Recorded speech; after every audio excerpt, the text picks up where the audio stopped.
¿Ustedes recuerdan por un solo instante cómo los hacían sentir las historias que ustedes escuchaban de chicos? ¿Qué cambiaron en sus vidas? ¿Cómo se veían ustedes frente a los personajes que llegaban en la pantalla o emergían de las páginas de un libro que les leían en la noche en la cama? Los cuentos de hadas, su simbología filosófica y psicológica en esta edición del podcast La Vida Examinada. Esta es La Vida Examinada. Fragmentos de la vida observados, analizados y deconstruidos bajo el lente de la filosofía. Nos hacemos preguntas que seguramente también te haces y otros han intentado responderlas o quizás enredarlas más. Somos un grupo de conversadores casuales sacándole radiografías a la vida. Porque como bien lo decía Sócrates, una vida que no se examina no merece ser vivida. Hola a todos, yo soy Alejandro y este es el tercer capítulo de La Vida Examinada. Hoy nos acompañan Angélica, Roberto y María.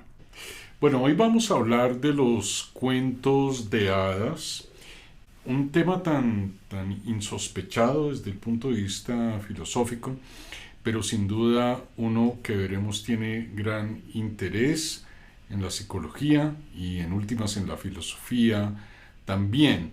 Y vamos a comenzar con esta pregunta: ¿por qué tenemos cuentos de hadas?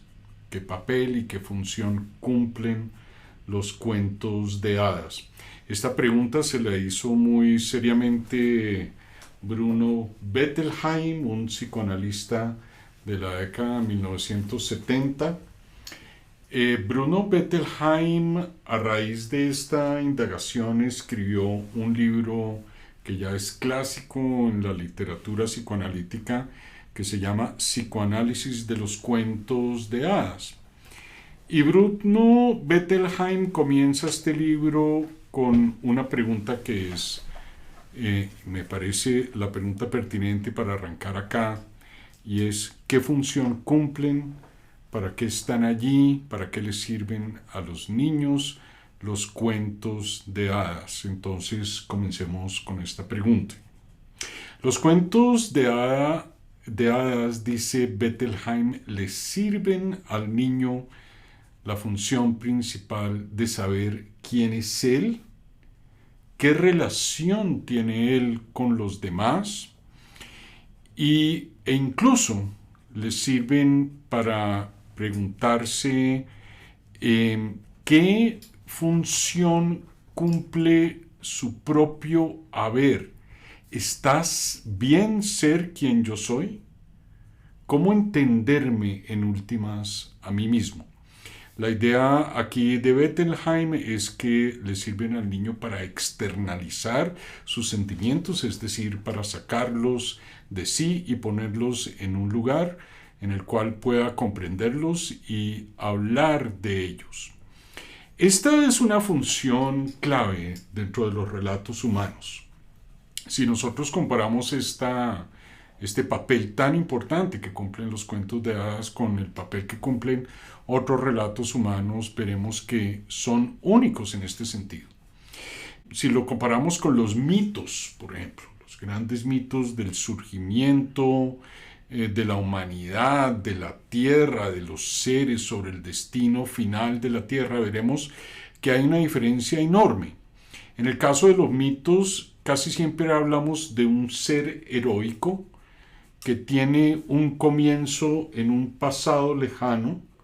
Ese ser heroico, que es el que nos ocupa en los mitos, es en cierta medida no podemos acceder a él fácilmente. Ciertamente los niños no pueden acceder a él fácilmente, y el mito muchas veces termina en una final, valga la redundancia, escatológico, en donde todo culmina, pero son relatos en los que en esencia no podemos llegar a ellos muy fácilmente. El niño no se podrá sentir identificado con el mito. Los mitos explican cómo llegamos acá y quiénes somos como grupo, pero individualmente no cumplen muy claramente esta función. Pensemos en otro tipo de relato. Tal vez podría uno también equiparar esto a un relato, los sueños. Los sueños ciertamente nos presentan material inconsciente, nos revelan muchas cosas sobre nosotros mismos, pero la interpretación y el dominio de los sueños es muy difícil, especialmente para los niños. El cuento de hadas, por el contrario, juega un rol clarísimo y fundamental. Decíamos ahora, el solo hecho de que el niño pueda acceder en él, en ese cuento de hadas, a un relato de otro que vive una experiencia similar a la de él, le permitirá saber que su forma de ser tiene un lugar en el mundo. Pensemos por un momento en Pulgarcito. El cuento de hadas de Pulgarcito le encanta a los niños, le fascina a los niños. Y uno normalmente no se detiene a pensar por qué, pero como adulto se nos hace obvio que nos sentamos en una silla. El niño se debe encaramar en una silla. El relato de un ser que es muy pequeño tendrá absoluta pertinencia para él y él se podrá sentir identificado con este relato. Yo quisiera, para comenzar, ahora al comienzo de nuestra charla, citar un hermoso texto de G.K. Chesterton que se llama La ética en el país de los elfos, en donde Chesterton hace una exposición similar a la que estamos haciendo y se mete en este tema de una forma hermosísima.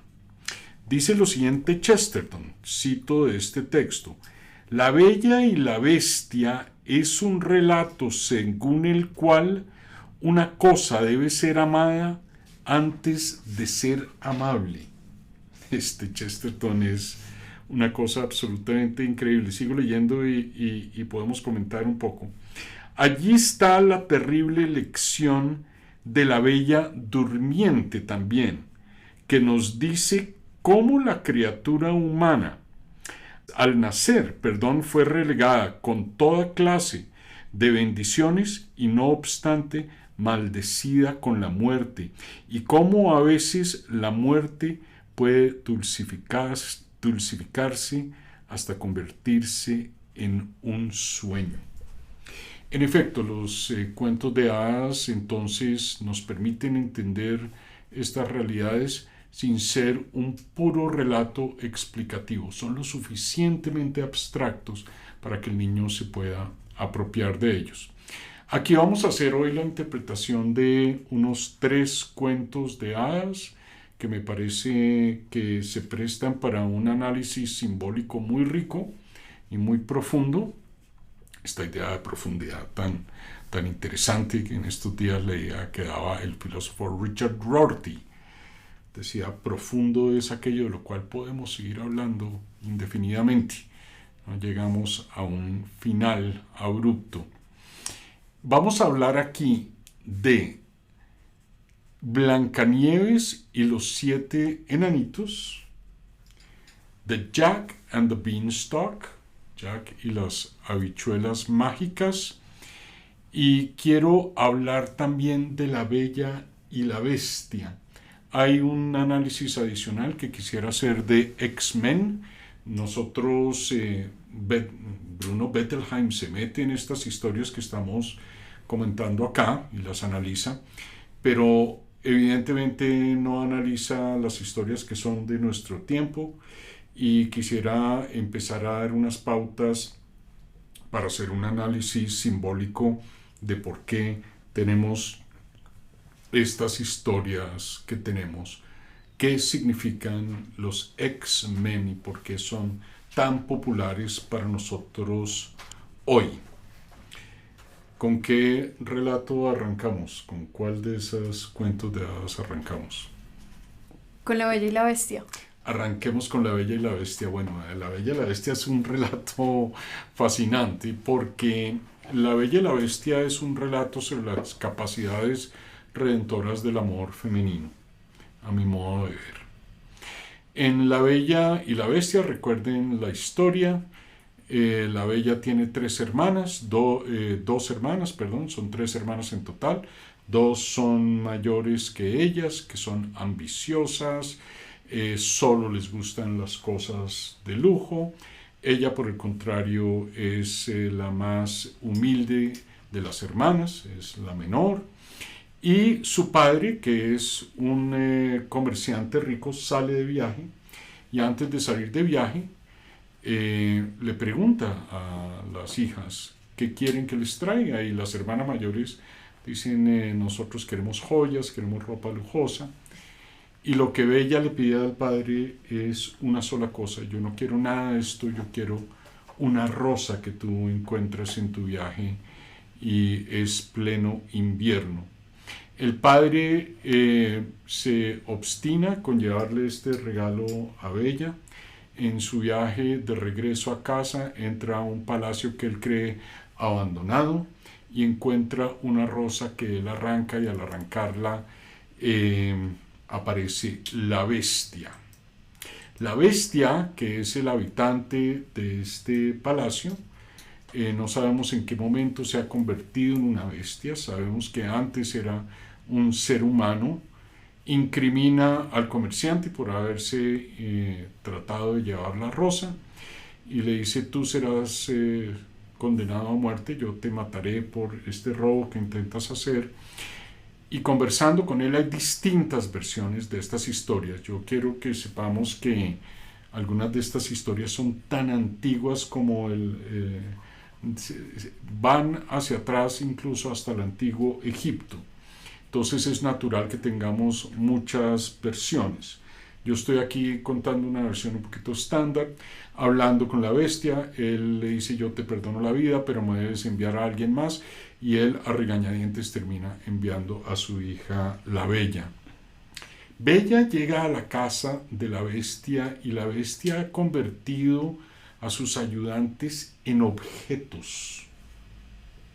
Qué interesante desde el punto de vista simbólico, y empecemos a sumergirnos en el simbolismo. Si hay algo difícil hoy, sobre todo para la gente muy joven, es desentrañar símbolos y entender lo que significan los símbolos y entender cómo se relacionan con la realidad.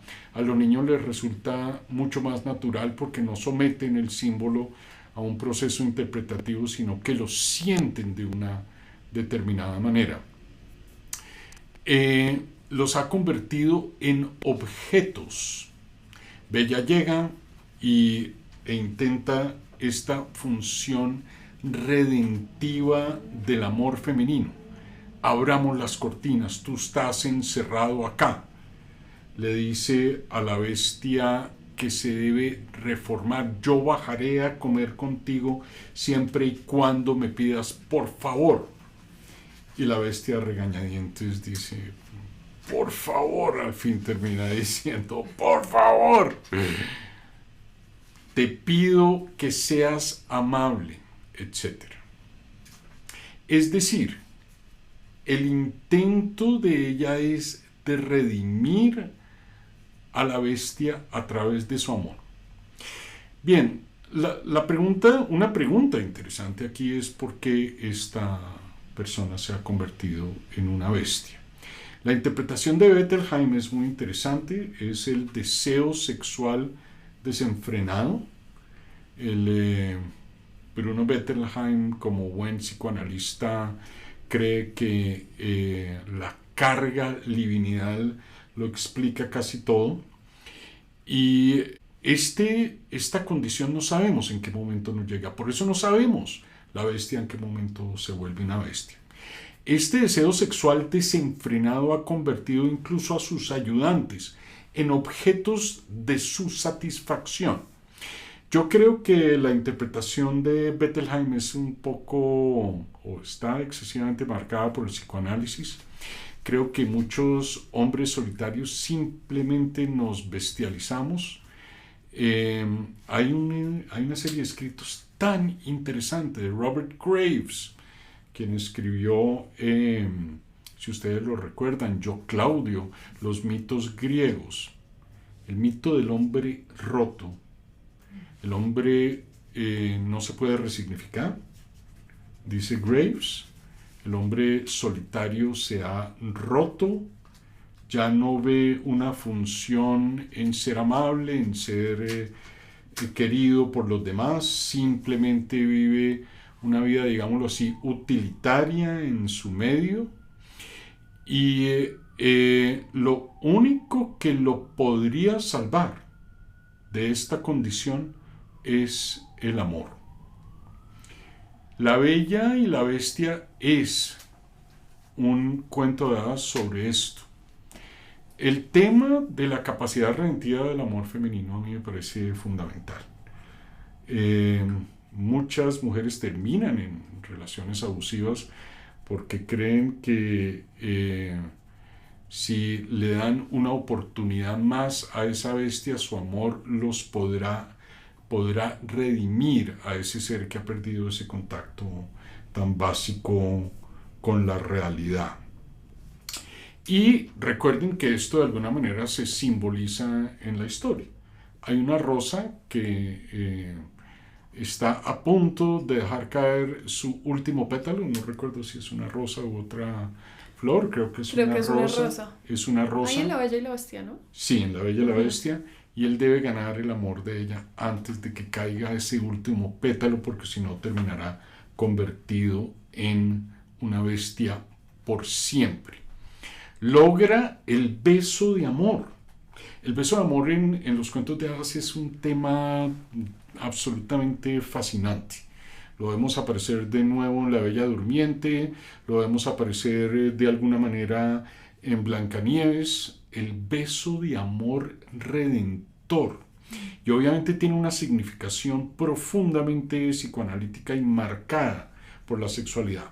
Pero volvamos a esto. El amor verdadero es lo único que podrá salvar a la bestia. Ella lo termina salvando y la bestia se convierte de nuevo en un ser humano, y sostengo yo que viven muy aburridos de ahí en adelante, porque ella se queda con una bestia mansa bailando por los salones de un palacio enorme. ¿Por cuánto tiempo se podrá hacer esto aún asegurando la felicidad? No podríamos tener como la versión 2 o la segunda parte de estas películas. Sería aburridísimo, sería terrible. Sí, yo creo que sí. Como que no tiene que parar ahí en el beso del amor. Sí, fíjate que los cuentos de hadas también, a medida que resuelven, si bien es cierto que resuelven muchas de las intrigas de los niños, casi nunca dejan al niño en una situación de no, la vida es difícil de aquí en adelante, sino fue felicidad de aquí en adelante. Se perdieron en el ocaso, en un corcel lento, caminaron hacia el atardecer y demás, y fueron felices para siempre.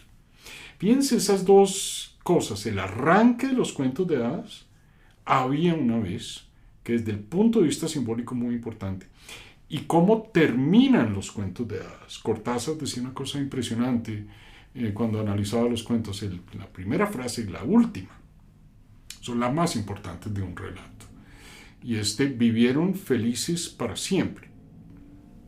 Quienes hicieron y compusieron los cuentos de hadas, pues es obvio, no habían sentido en dejarle al niño una inquietud sobre lo difícil que es vivir, por ejemplo, feliz para siempre.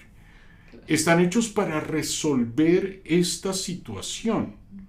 En este caso de la chica joven que intenta redimir a un hombre bestializado a través de su amor. Pero es totalmente cierto. De ahí en adelante viene toda la dificultad. Lo que es vivir el resto de la vida, lo que es tratar de ser feliz, y vivieron felices para siempre. Pasemos a otro de los relatos, pero oigamos algunas consideraciones. Sí. Roberto, mencionas el aspecto simbólico de los cuentos de hadas, ¿no? Entonces me pregunto, o bueno, hago yo una hipótesis, ¿ese simbolismo representa un momento contemporáneo cuando se estaba escribiendo el cuento, ¿cierto?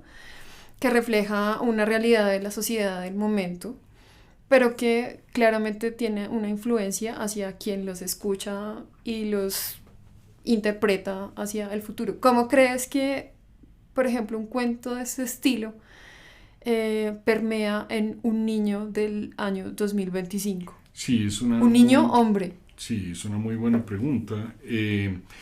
Por un lado, claro, La Bella y la Bestia está inscrita en un momento en donde era más común que una mujer joven se casara con un hombre ya mayor, que está un poco derrotado por la vida y demás. Pero sigue siendo un esfuerzo universal el de, en las relaciones, que el amor redima a la persona. Esto se oye tanto: reedúcalo, enséñale, cámbialo, cámbialo. Hoy en día la versión de La Bella y la Bestia tendría que ser una versión de la mujer que intenta ser un hombre a su medida. Yo te voy a convertir a ti en la persona con la que yo siempre soñé. Esto es exactamente lo que está pasando con el chat GPT. Leí una historia que daba hace unos días Bill Maher, el famoso stand-up comedian de personas, mujeres y hombres que se han enamorado del chat GPT. Y en el caso de ella, contaba la historia de una mujer muy joven que se había enamorado del chat, y lo primero que ella hace es definirlo exactamente: cómo quiero que me hables, cómo quiero que me digas. Y esto sigue estando presente en La Bella y la Bestia. Mucho de esto hay en La Bella y la Bestia. Yo te voy a convertir a ti. Ahora hay otro elemento, fíjate qué interesante. Bauman hace una cosa, Zygmunt Bauman hace una cosa tan interesante. Hoy en día las relaciones se parecen muchísimo a una prenda. Yo te voy a llevar a ti puesto sobre mí. Yo te voy a llevar como una prenda. Y esto tiene todo que ver con ese intento de resignificación que hacemos los unos con los otros. Roberto, ahorita vos mencionabas algo que me parece muy interesante, y es, primero, algunos de estos cuentos de hadas datan incluso lo mismo que la tradición oral, y en algunos casos son reversiones de lo que escribió el danés Hans Christian Andersen por allá en el siglo XIX.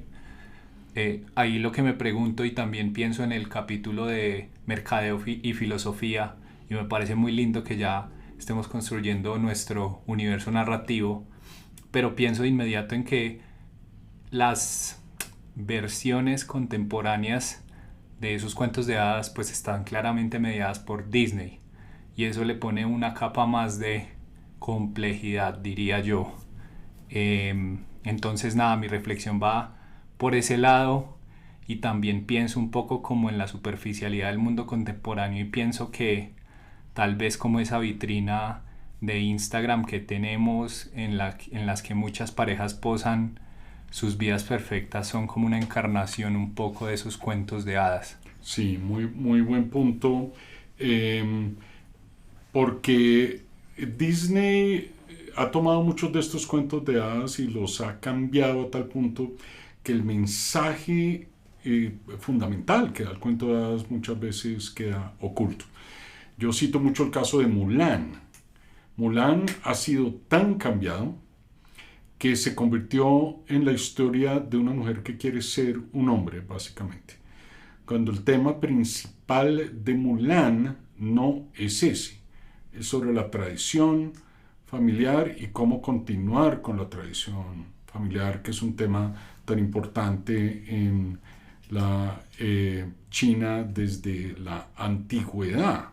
Pero aquí lo han convertido en un propósito que tiene mucho que ver con la corrección política y con lo que Disney considera son los valores. Hablábamos el otro día de Frozen y cómo es en el fondo una historia de amor, también analizada por Jordan Peterson, sobre la historia, es una historia de amor entre dos mujeres. Esto, este no es el punto crítico. El punto crítico es cuando ese contenido del cuento de hadas termina tan cambiado que ya el niño no se reconoce ahí. Por ejemplo, miren un cuento de hadas que es muy, muy conocido por todos y fundamental, el de Pinocho. Pinocho es una historia hermosísima sobre cómo la privacidad no ha de ser confundida con la mentira. La capacidad de guardar un secreto no es, y tu autonomía no se ve impulsada por la mentira. Esto le pasa a los chicos y a las chicas muy jóvenes. En un momento descubren que es más fácil mentir, decir estoy enfermo, para no ir al colegio, tener un tiempo solo para ellos. Pero, ¿qué previene al chico muy joven contra esto? Tenemos una historia que le explica, tú no te vas a volver una persona de verdad a punta de mentiras. Pero claro que tiene un trasfondo más apasionante aún. El primer paso hacia la adolescencia que damos tiene que ver con la capacidad de guardar un secreto, que es una idea hermosa que está en tantos de los libros, por ejemplo, de Hermann Hesse, en Demián, por ejemplo. Demián entra a la adolescencia cuando puede guardar un secreto vergonzoso. Y en el caso de Pinocho es tan diciente esto. El secreto vergonzoso es un secreto fálico que él debe llevar. Sin embargo, no es tan secreto porque todo el mundo nota cuando la nariz se le crece a Pinocho. No es algo que él pueda ocultar. Y bueno, es un trasfondo que yo podría aquí seguir hablando de ello, porque Pinocho trata de volverse un chico de verdad a punta de ser un chico rudo. Aprende polilla, este personaje que aparece en la película de Disney, le enseña a jugar billar y a escupir. Y Pinocho cree que esto es su entrada a la adolescencia y a la adultez, y muy rápidamente se da cuenta que esto es una forma de sujeción aún peor. Su casa, su padre, que es un viejo, Pinocho no tiene mamá. Miren lo interesante que es esto. Para un chico no tener mamá marca la falta de una contención también. Con su papá podía salirse con cualquier historia. Ya era lo suficientemente viejo que vivía rodeado de relojes, increíblemente. Entonces, si uno cambia mucho esas historias, terminan tergiversando el mensaje fundamental. Sí, yo estaba pensando algunas cosas y bueno, esto puede ser un poquito una hipótesis personal.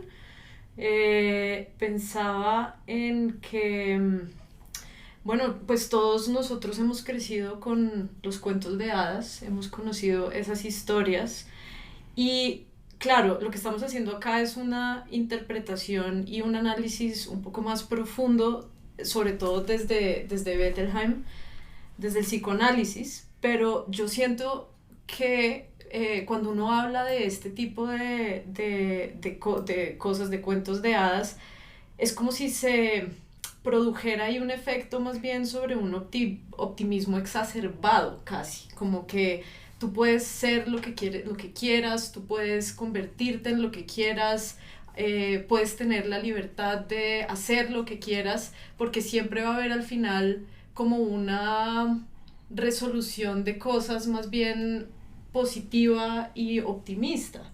Es muy difícil la lectura de estas cosas de esta manera, me parece, y creo que al contrario lo que pasa con los jóvenes y lo que ha pasado con nosotros también, creo, es justamente que uno crece pensando en ese amor perfecto, por ejemplo, o en ese príncipe azul que va a llegar, no sé.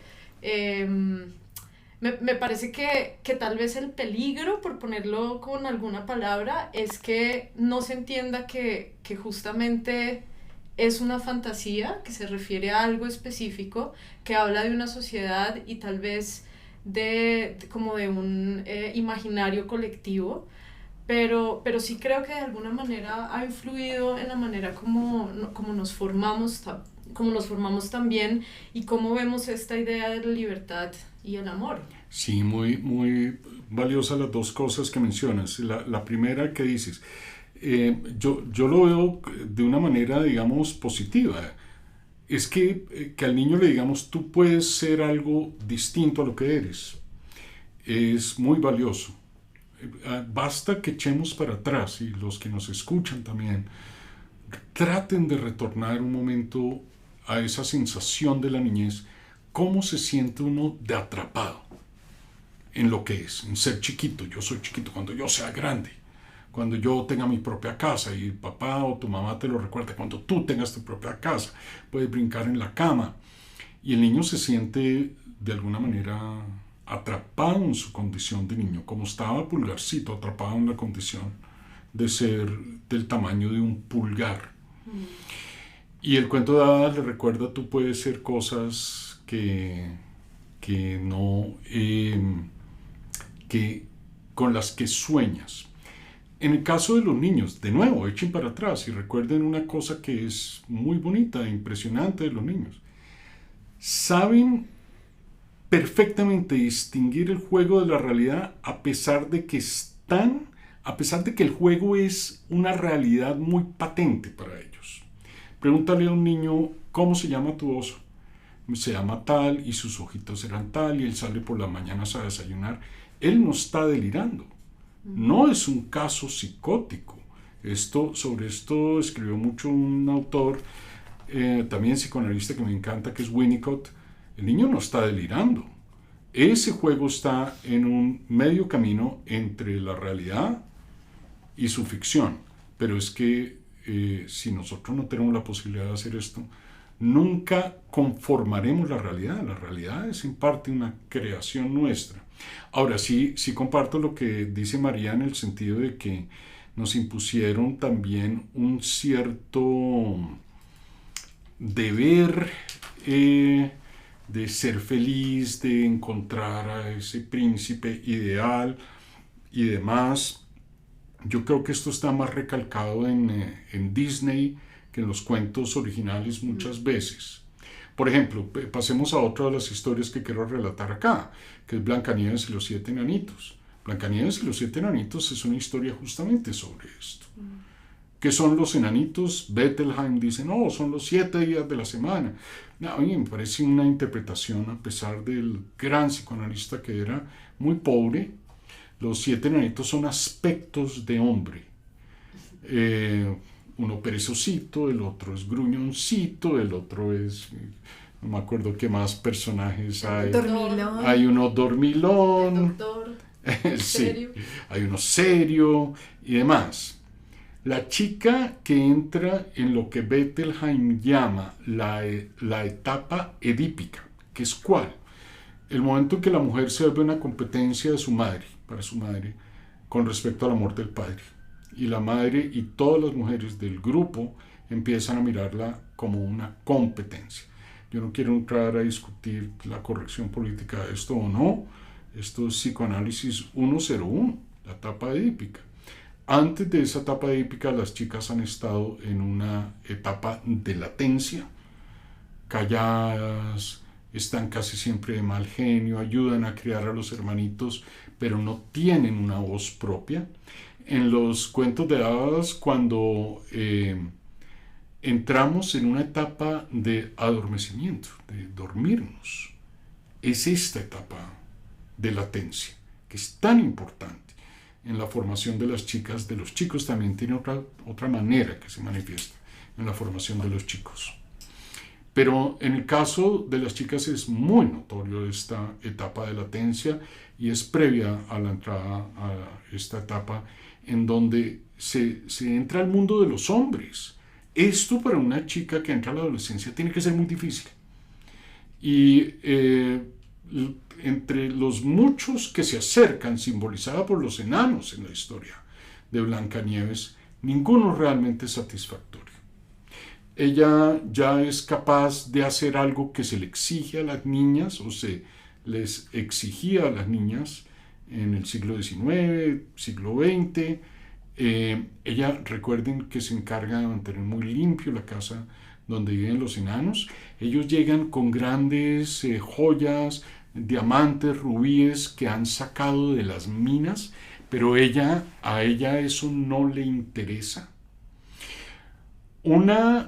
Su madrastra disfrazada, hay una versión, creo que es de los hermanos Grimm, ella se disfraza, en la versión de Disney se transmuta en una bruja. Esta madrastra le ha preguntado al espejo todo el tiempo quién es la más bella del reino, eres tú, eres tú, eres tú. Está en una en la cual las mujeres pasan a la invisibilidad, es decir, entre los 40 y 45 años, ya no son el objeto de apetencia de otros, muchas veces simplemente pasan a ser ignoradas y la chica más joven de la familia empieza a atraer las miradas de los hombres. Y esto es una etapa muy difícil. ¿Cómo así que todo este peso sobre mí en determinado momento? Y ella le ofrece lo que es un símbolo universal del amor genital femenino, que es la manzana roja. Lo vemos aparecer de nuevo no, pues tan antiguo que es ese texto, que es incluso politeísta, el Génesis bíblico. Eva le ofrece a Adán la manzana, que se le ha entregado la culebra, y esto obviamente es un símbolo de ofrecimiento sexual. La mujer, mire, lean los símbolos, la mujer mayor le entrega a esta chica joven este símbolo para que ella lo use, pero lo entrega de tal manera que la expone a otra etapa de latencia. Es decir, podríamos pensar que esa primera incursión sexual de las chicas, ¿qué importa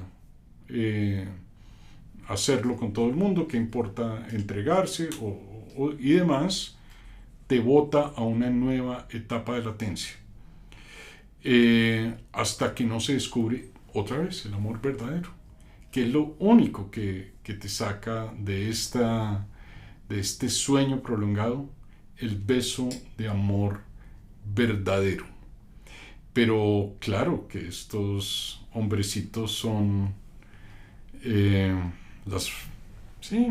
aspectos de hombre que se le acercan a las chicas, pero no es el hombre que ellas quieren, no es el hombre completo que ellas desean. O sea, básicamente ese grupo de pequeños hombres o fragmentos hombres es el friend zone que llaman, ¿no? Es mantener a aquel hombre cerca, pero pues no le das nada, ¿no? Y que de todas maneras está allí pendiente de lo que tú quieras. Sí, yo creo que sí. Ella los acaricia un poquito. Ay, tú eres lindo. Y ven, te cojo el cachete y demás y no sé qué.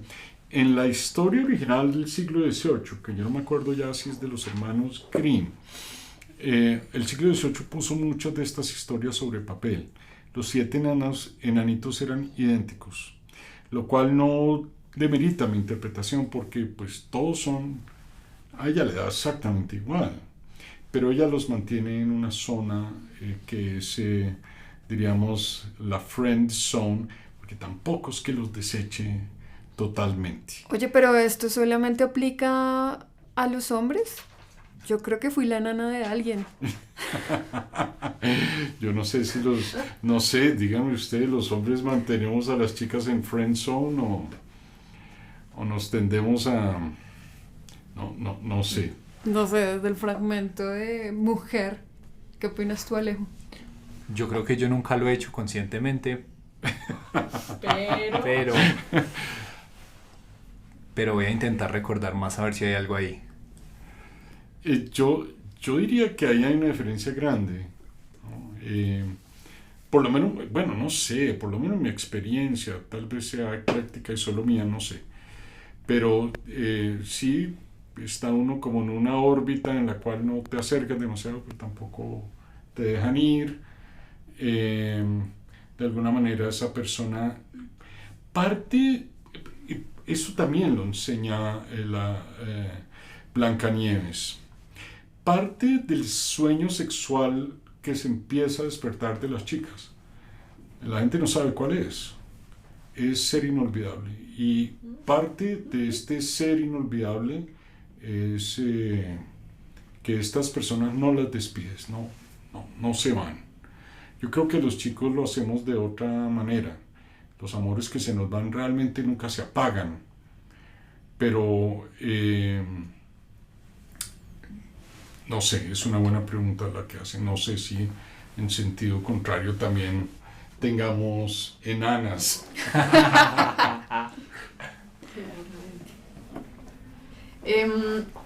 Bueno, yo quiero seguir como con el tono un poco dramático y no sé, como pesimista tal vez sobre esto, pero es que estoy pensando, bueno, estamos hablando de los cuentos de hadas, digamos, clásicos, ¿no? Esos que conocemos, que conocieron generaciones de antes, nuestros padres, nuestras madres, las abuelas, etc. Yo me pregunto, hoy en día, ¿cuáles son los cuentos de hadas? ¿Qué es lo que consumen los jóvenes? ¿Con qué se educan los jóvenes? No sé, Barbie, por ejemplo, es un cuento de hadas, no sé, la última de Barbie, no sé, o sea, ¿cómo lo puede ver uno ahí? Porque si esto finalmente es lo que muestra un mundo en el que les dice a las chicas, por ejemplo,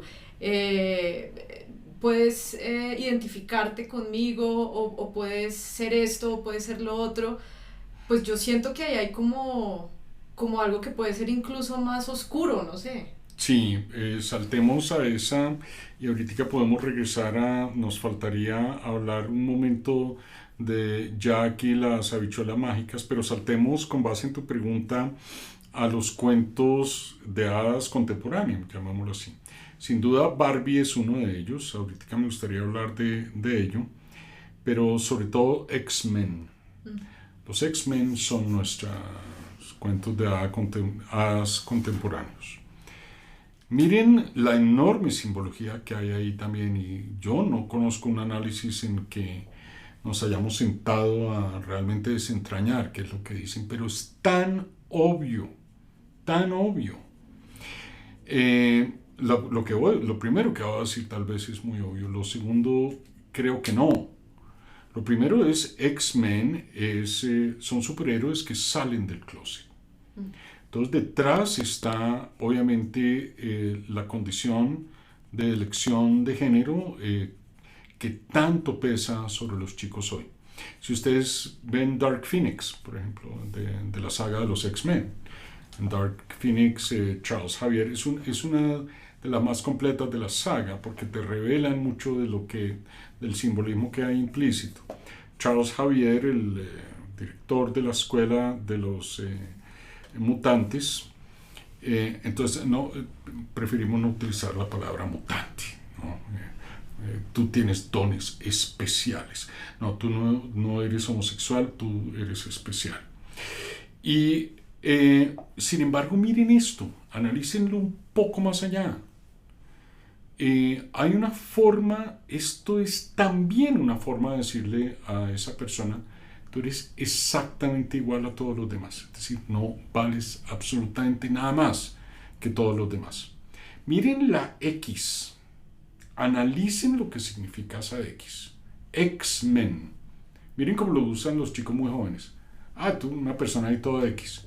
Toda X es cualquiera, tú eres cualquiera, da exactamente igual que seas especial. Y detrás de esto, por el problema de TikTok para América Latina. TikTok especial, igual que tú. Es decir, da exactamente igual que seas especial o no. Yo podría seguir hablando de esto porque me apasiona como esta simbología que se empieza a desentrañar ahí. Eres una persona todo X, pero eres al tiempo un X-Men. Fíjense que detrás de esto es exactamente igual. El mito de Superman. Hay un escrito muy famoso sobre el tema de Superman, que se llama El mito del nacimiento del héroe. En este momento se me escapa quién fue el autor, no sé si el mismo Bettelheim, pero en el mito del nacimiento del héroe, se analiza quién es Clark Kent. Es en esencia lo mismo. Es un pobre pelele que trabaja en un diario, su jefe se la tiene montada, pero él es el hombre más poderoso del mundo. Roberto, ¿qué, digamos, efecto terapéutico tienen los finales felices de los cuentos de hadas? Sí, yo creo que es una forma de decirle al niño, mira, hay manera de resolver tu problema. Para el niño es muy importante sentir que su problema tiene solución. No es insoluble. ¿Qué es lo que logran en última los cuentos de hadas? Para los niños hacer algo que incluso para nosotros los adultos es difícil. Y es decirnos unas palabras que necesitamos escuchar. Las crisis no se resuelven si nosotros no nos decimos unas palabras que necesitamos escuchar. Muchas veces esas palabras las aplazamos, las echamos para otro año, para otro mes, para otro siglo. Pero el niño no está en capacidad de hacer esto para salir de su crisis y necesita que el cuento de hadas le diga esas palabras que él necesita escuchar. Tú eres pequeñito, pero eres capaz de hacer muchísimas cosas. Se te van a presentar muchos hombrecitos, pero no te desesperes frente a esto. Quiero mencionar rápidamente el último cuento de hadas que se nos queda en el tintero, antes de hablar un poquito de Barbie, que era lo que sugería María. El cuento de hadas, que es un deleite, para mí es un símbolo de la filosofía en general, que es Jack and the Beanstalk, Jack y las habichuelas mágicas. Jack and the Beanstalk es una historia fascinante sobre el triunfo de la inmadurez. Me encanta porque, miren la historia, la familia está arruinada, su madre le dice a Jack, sal con la vaca, que es lo último que nos queda, que te den una buena plata por ella, y él regresa por la tarde, tal como Sócrates, salía por la mañana y volvía con nada, regresaba con ideas. Jack regresa con 5 habichuelas mágicas, si mal no recuerdo, una en cada mano, o 2 en cada mano y una en la boca. Y la mamá le dice, ¿qué es esta estupidez? Y él le dice, pero son mágicas, ¿no lo ves? Antes me dieron un muy buen negocio, es decir, esa vaca vieja por 5 objetos mágicos. En los cuentos de hadas, los huevos, las semillas, siempre tienen un potencial increíble. A los niños les encantan, recuérdenlo, el gusto enorme que produce cualquier objeto que promete que va a salir algo de ahí. ¿Sí? El Kinder Sorpresa, ¿no? Kinder Sorpresa, juega con eso. Cuando yo era chiquito vendían unas cositas, como unas pequeñas esferitas que se llamaban los Sea Monkeys. Okay. Los Sea Monkeys. ¿Qué ponías en agua? Lo metías en agua y de ahí nacía como un micro cangrejito y era realmente fascinante para los niños. La tarea de sembrar el frijolito. La tarea de sembrar el frijolito. Pero además muy chistoso el regreso de Jack, porque es como que la madre no lo entiende y él se siente completamente incomprendido. Dice, pero hice un gran negocio porque vine con mejores cosas y tú no entiendes, tú no Sí, lo ves. Tú no entendiste. Uh-huh. Yo sí lo puedo ver porque yo soy un chico, tú no lo ves porque lo ves como un adulto. Y ella tira los frijoles, las habichuelas por la ventana y al otro día nace ¿cómo llamarlo? Un beanstalk, una enredadera gigante que llega hasta el cielo. En el cielo están los gigantes que obviamente simbolizan a los adultos. Los adultos tienen cosas increíbles. Una gansa que pone huevos de oro, una arpa que toca música sola y demás. Y son riquísimos. Recuerden que para el niño los adultos hacen cosas increíbles. Van a un cajero y sacan unos papelitos y esos papelitos los cambian por una bicicleta. Y el cajero les da esos papelitos, ¿no? Decíamos el otro día que debíamos tener cajeros que pusieran huevos de oro. Serían realmente en forma de ganso mágico. Jack le roba estos secretos a los adultos, o estos dones a los adultos, y es capaz de bajar por el beanstalk, por la enredadera. En el pensamiento de Jung, del psicoanalista Carl Jung, Jung pensó mucho en este tipo de símbolos, estos en los que se sube y se baja, las escaleras de la casa, por ejemplo. Casi siempre denotan un ir entre tu parte consciente y tu inconsciente, una capacidad de sumergirte en ti mismo. Jack, por ser aún chico, puede bajar en él mismo y tener estos dones. El gigante intenta bajar, pero no puede y se cae, y yo no recuerdo si muere, creo que termina muerto el gigante. El adulto ya no puede descender dentro de él mismo, pero la inmadurez paga. La inmadurez da dividendos, lo cual es una historia muy valiosa. El atrevimiento de los chicos, las nuevas ideas, lo que nos traen, es muy valioso. Y tendemos a decir, esto es inmadurez. Este es un dilema real para los chicos.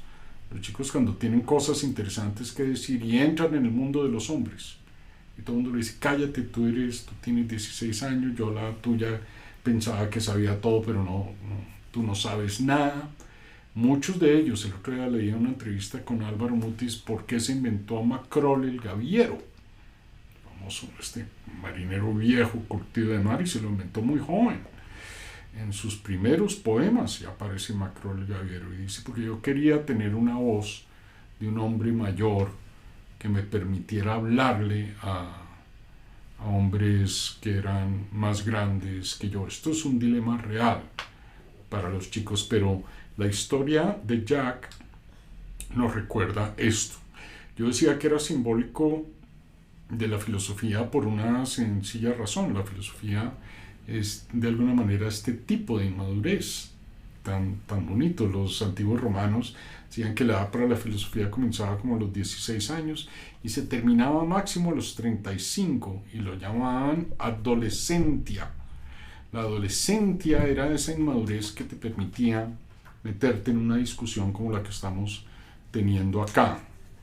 En uno de los diálogos platónicos, no recuerdo cuál, está Sócrates, le dice a los invitados, vamos a hablar de la justicia, ¿qué es la justicia? No sé qué es, y demás. Y hay un hombre mayor, muy rico, ateniense, que no recuerdo si Critón, y Critón dice, no, que ponerme aquí a hacer estas adolescentadas, a hablar qué es la justicia. Yo me voy a comprar unas cosas al mercado, y se queda Sócrates con los jóvenes discutiendo. Pero esa inmadurez, piensen que la filosofía de alguna manera está simbolizada por estos mismos actos. El libro, la discusión filosófica, es un viñedo que te permite ascender. Y como decía Wittgenstein, después hay que arrojarla. No es que esto va a permanecer siempre allí, es algo por lo cual has ascendido, has ganado unas recompensas y la debes tumbar después, que es una sobreinterpretación mía. Probablemente el cuento no tenía ese alcance, pero sí creo que el tema de Jack and the Beanstalk es ese triunfo de la juventud y de la inmadurez, y le recuerda al joven, tú puedes triunfar de alguna manera. Hablemos de Barbie. Pero yo quería comentar algo que me acordé de un libro de un escritor portugués que se llama Alfonso Cruz, no sé si lo has leído. Sí. Alfonso Cruz tiene un libro que se llama El pintor debajo del lavaplatos, y es bellísimo. Me acuerdo porque el personaje principal, que se llama Sors, es un tipo que le toca volverse militar en contra de su voluntad, porque lo que quiere ser es artista y quiere quedarse como dibujando para siempre, pero el punto es que Sors compara mucho su vida con la de un árbol que crece muy rápido de manera vertical.